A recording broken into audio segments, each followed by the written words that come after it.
Over the past few years, our office has handled about 600 cases with about 60 different attorneys in the area. There are several that we would love to work with again, and a couple that we won't work with again.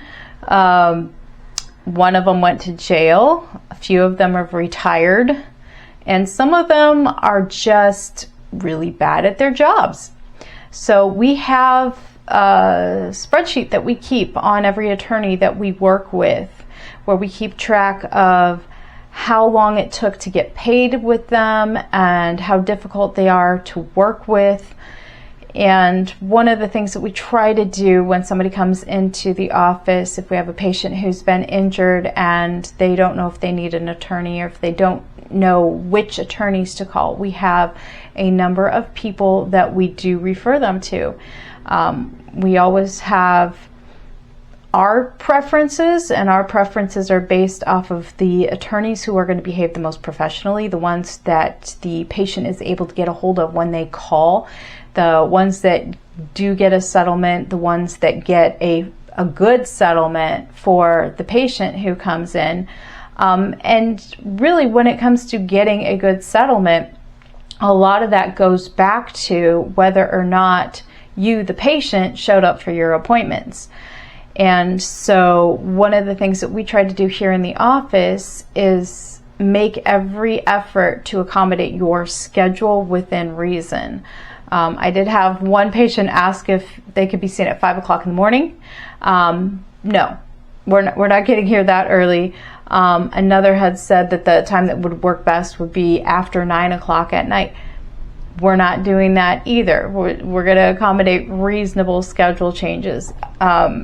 The other thing that we can do is we can work around your schedule. So if you are on a flexible schedule, which we have a lot of people who are in construction or other healthcare workers or even servers at a restaurant, they might not get their schedule until the week before, and it might be all over the place. On these 3 days, they have to work from 4 o'clock in the morning until 2 o'clock in the afternoon, or in the next week, or half of the week they're going in at 10 o'clock in the morning and getting done at 6 or 7 o'clock at night. We are very flexible in what we're able to accommodate in terms of your schedule, and we do make your schedule a priority because we understand that you are doing the best you can in your present situation, and that for the majority of our people who've been in a car accident, you do not have a functioning car at the moment. The insurance companies do not care that you do not have a working car, and they will even do squirrely things to try and hinder you from getting in a car in a timely fashion. They know that you need to be at your appointments and at your job and at all of these other things within that first couple of days after having been in an accident. And so if you are not able to figure out how to get to work and how to get your kids to school, and you're not able to figure out how to get to your appointments, the insurance company is going to use the excuse that it wasn't important enough for you to figure out how to do those things, so therefore you weren't really hurt very badly. We understand this. The insurance company is not your friend.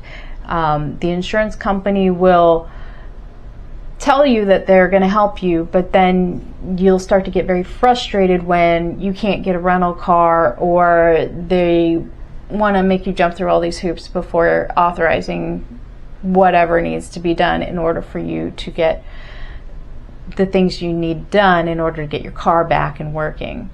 So we accommodate your schedule as much as possible. We're very family friendly. You can bring your kids. You can bring your adult family members who are on the spectrum. You can bring people into the building with you, and we will work with you on that. We have had some people who've had a family member where they are the caregiver for that family member, and they are severely disabled in some way and do not want to be a bother to anyone else in the office. So we've had people who've had a family member who just screams or likes to throw things or likes to play really, really loud, strange sounding music that's not really music. It's more of a white noise kind of thing. And so whatever it is, if you just let us know that that's kind of your situation, we will block out times when we don't have a lot of other people in the building to take care of you, to make sure that you are being taken care of. And we also have staff who, depending on the situation, can sit with your family member for 3 to 5 minutes while you're doing a therapy or whatever it is you need to do.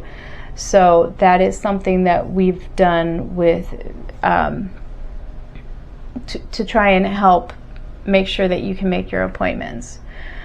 But